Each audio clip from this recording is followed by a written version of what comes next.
In the year of 1947, the British decided to leave India, but just before they packed their bags, they had made India bleed even more by pushing it into a deadly civil war. Who would have thought at that time that just in a few decades, Indian companies would be buying and taking over the top British brands like Jaguar, Range Rover, or the famous tea brand that we know as Tetley?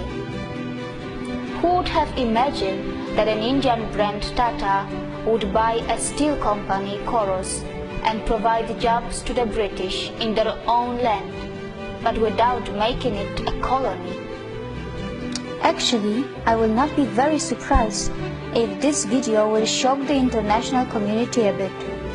When you hear the word India, the images that come to your mind are something like this.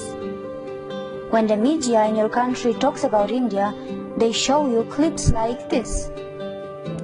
But what they are not showing you, and what they are actually hiding from you, is that India also looks like this.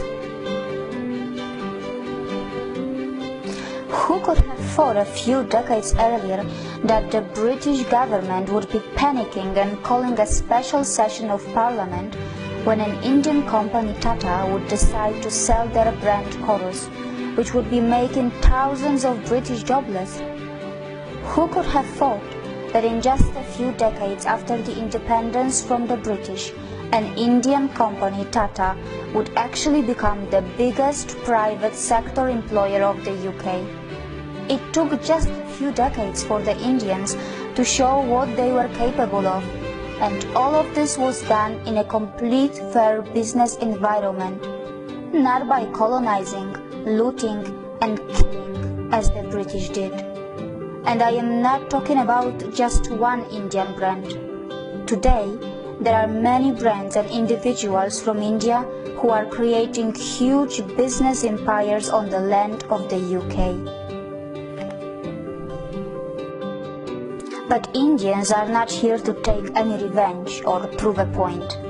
They are just doing what they have been always good at, and that is not just yoga, Ayurveda or IT.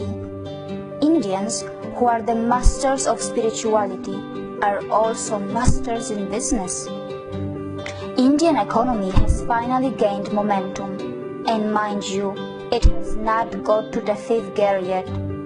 Probably it is still in the 2nd gear, but what is surprising that even in the 2nd gear, it has already become the fastest growing major economy in the world.